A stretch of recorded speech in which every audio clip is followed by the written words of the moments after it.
Yo, what's going on, you guys? My name is Owen and welcome back to another video. For this week's video, I'm bringing you guys one of my monthly favorite videos. Usually ends up being a quarterly favorite since I don't do these every month.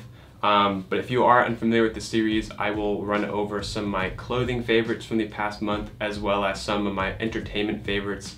I've got like a book recommendation, movie recommendation, YouTube channel recommendation, and then finally a touch on some of my music favorites that I've been listening to a lot the past month. And yeah, without further ado, I say we hop right into the first clothing favorite. So first up, we have one of my favorite pieces I've acquired recently. This has become an absolute staple in my wardrobe, and I can't believe I didn't get it sooner because I've been after this for a couple of years now and just never pulled the trigger. This is the Kapital first Boro denim jacket. This is the new season variation, and yeah, it's a absolutely stunning piece. It's obviously based off of the Levi's Type 1 denim jacket, which has a chest pocket up front. It's got the knife pleats, and then it also has a back buckle right there to kind of cinch in the body of the denim jacket. And where kind of Kapital has put its own twist on it is with the Boro treatment.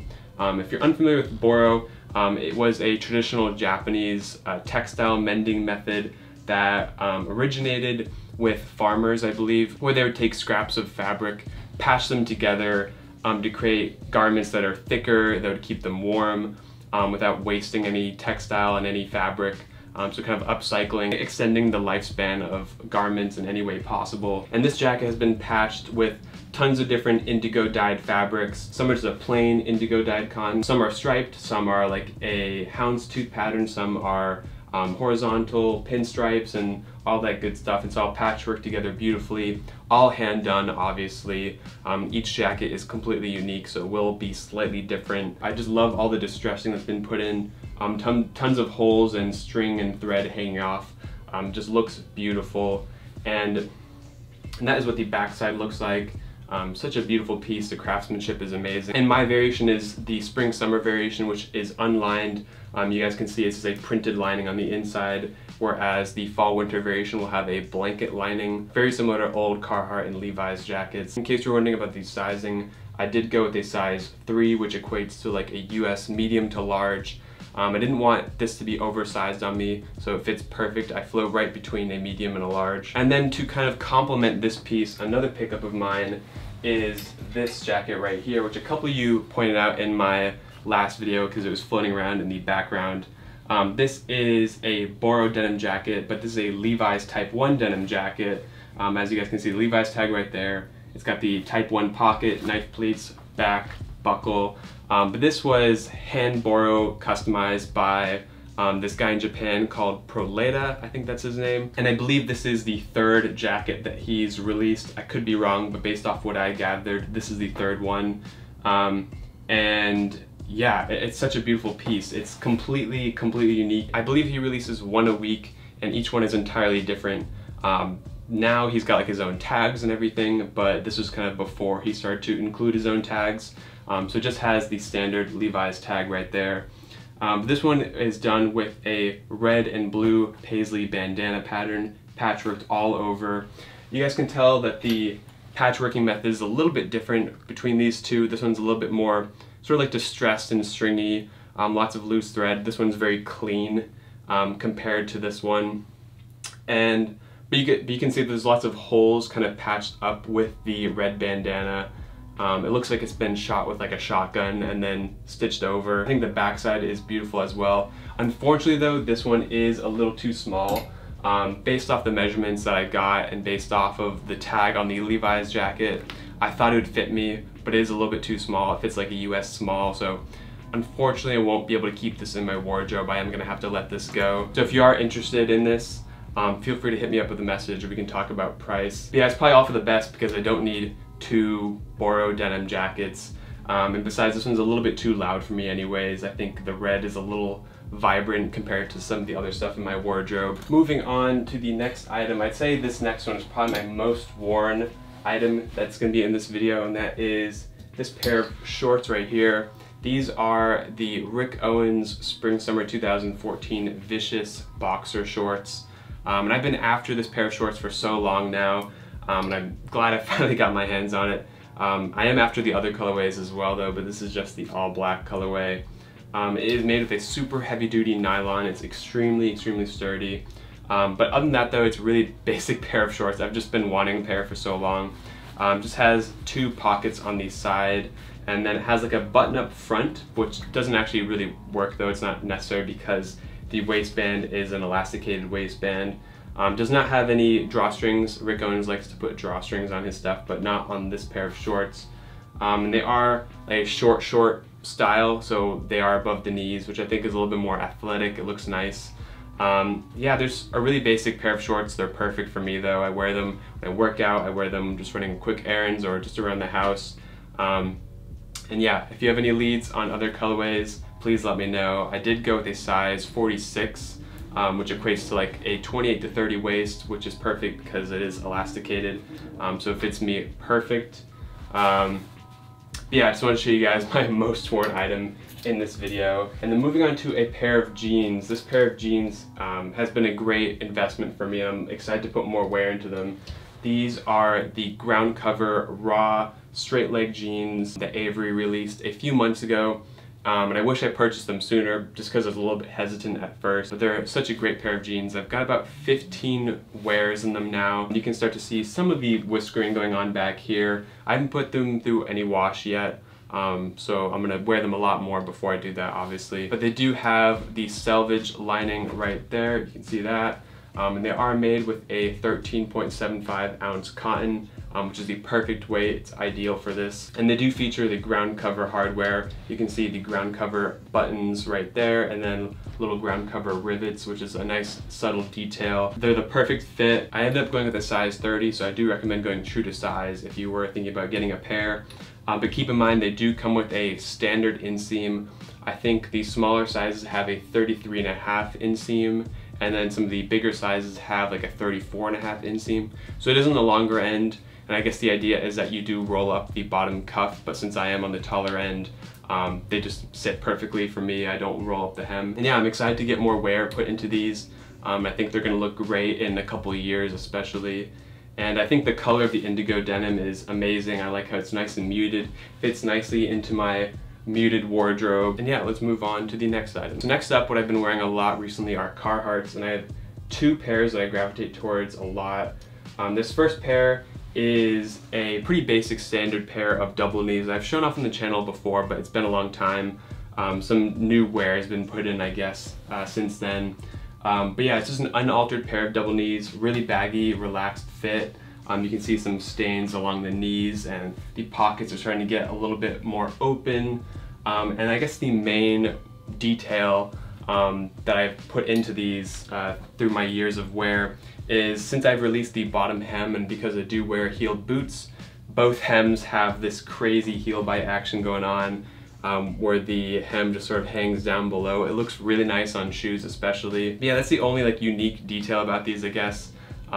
The fade is beautiful on them. You can see what the color used to look like originally. It's sort of like a rich brown, but now it's obviously getting closer to a white as it does get sun bleached. Little patches here and there, little nice signs of wear and tear just put into these, and I'm excited to wear them for years to come. And then the other pair that I've had a few questions about is this pair right here. This is actually not a vintage pair of double knee Carhartts. You guys can see the printed tag right there, Carhartt relaxed fit. But this pair has actually been altered. It does have a slimmer leg fit. It's not nearly as wide as my other pair. And then also on the knees, you might be able to see right there, it does have some X-dart detailing, which is a really beautiful detail that I've put into some of my other designs for my brand. I like to use X-darts on the trousers. And yeah, it's just such a great detail.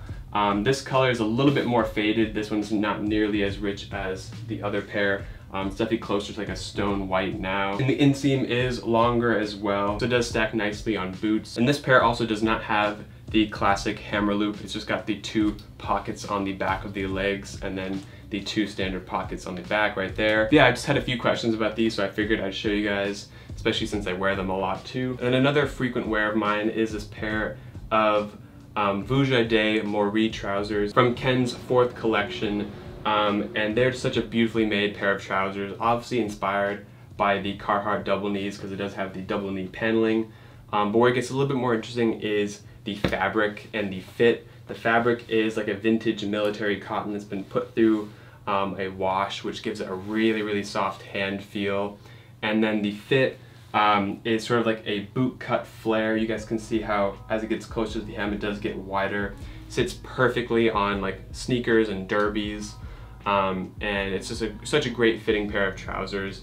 And I love all these small details, like all the rivets that he's put around the panels, and then also the subtle distressing and repairs that have been put in. So you can see some of that going on around the pockets, along the back pocket, along the hammer loop, and then also along the hems as well. Obviously that's all got to be hand done. It must have taken a crazy long time. I do believe these are sold out, so if you didn't want a pair, you probably have to pay the resale price now. But it's absolutely worth it. These are such a great pair of trousers. These are a size medium, which equates to like a 30-32 waist. They do have these adjustable waist straps right there, so you can kind of change the fit to your liking. Yeah, Ken always kills it. His brand is amazing. I'm excited to see what he does next. So yeah, let's keep it moving to the next item. So next up we have a pair of boots. One of my first pairs of Guidis that I picked up that I finally had restored and refurbished by my local cobbler. I actually had almost all my shoes restored and refurbished and repaired in some way. But I've been wearing these a lot again recently. These are the Guidi 210s in this beautiful horse leather. Before I took them to the cobbler, they were just absolutely trashed. They're caked in mud. The fish scale soles were peeling off because they weren't put on correctly. They're starting to get misshapen from just the number of times I've worn these out and about. And yeah, they're looking great again. I really love this silhouette. I think it's kind of a slept on silhouette from Guidi because I think people tend to go for like the higher heeled variations. But I really love the slimmer silhouette. I love the front zip. I think it has like a smart military look to it. I got the soles put on again, but in the right way, so they should last a long time now. And I recently took down my most recent shoe collection video just because I feel like I could do a better job. Didn't come out exactly how I wanted it to. If you guys would like to see a re-edition of that video, kind of like a slightly updated shoe collection, let me know and I'd be happy to record that for you guys. Because there are a few new things that didn't show up in that video. Yeah, I'm glad I can wear these again. Haven't been able to wear these in many months just because they're just so trash. So next up, I'm gonna hop into some entertainment favorites for you guys. And first off, I'm gonna cover one of my favorite YouTube channels that I've been watching recently, which is Van Neistat, who is Casey Neistat's, I think, older brother. I don't watch Casey Neistat at all, so I can't really compare those two. But Van Neistat, such an interesting style of video making. He kind of just makes whatever he wants, whenever he wants it. He's done stuff like motorcycle related videos, old car stuff, home improvement related content. He's covered some of his filmmaking gadgets and tools that he's crafted himself. And he's very well connected in the art design sphere. He's like good friends with Tom Sachs and that whole crowd.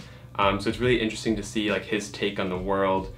He's got a very interesting philosophy as well. His videos are very methodical, very well planned out. He shoots his videos on tons of different styles of cameras. He'll use old cameras, but with like new filmmaking techniques. It's really interesting stuff. I think he made his channel less than a year ago, so I've already caught up and watched every single video. Some are really short, some are really long. So check it out if you haven't found that already. And next up is a book favorite of mine.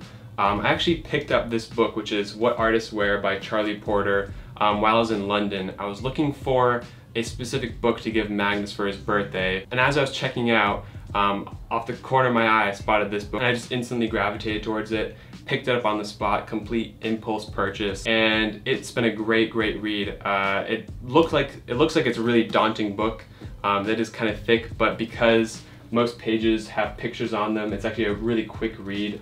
I finished it in like 2 days. It's a really great analysis on obviously what artists wear. The author covers tons of different art fields, from like painters to illustrators, sculptors, photographers, filmmakers, and just kind of breaks down their style and what they wear when they work, and what they like to be viewed in. And it's just a really great analysis. The first chapter is about Louise Bourgeois and her friendship with Helmut Lang, which is a really fascinating story. They would make stuff for each other all the time.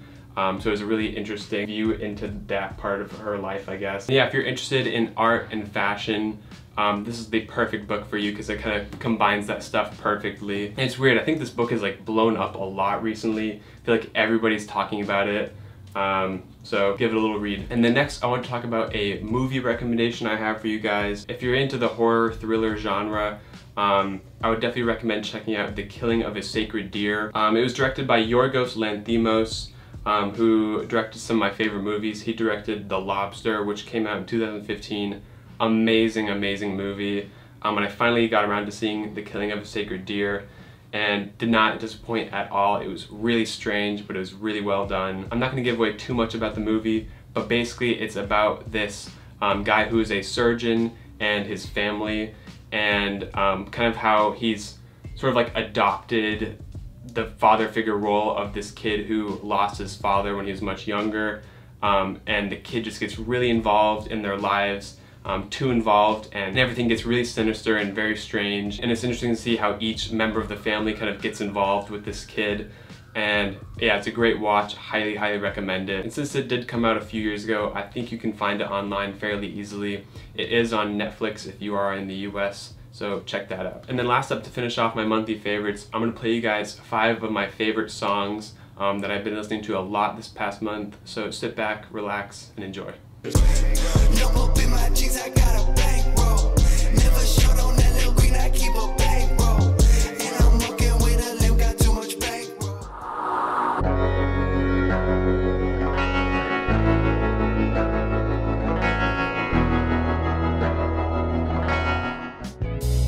Are we really sure?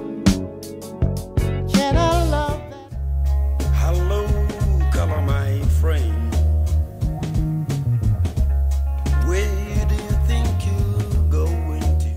Early birds like me's up checking out the scene. The early worms jog, forget about your job. Just come dig the essence while the decadence is hidden.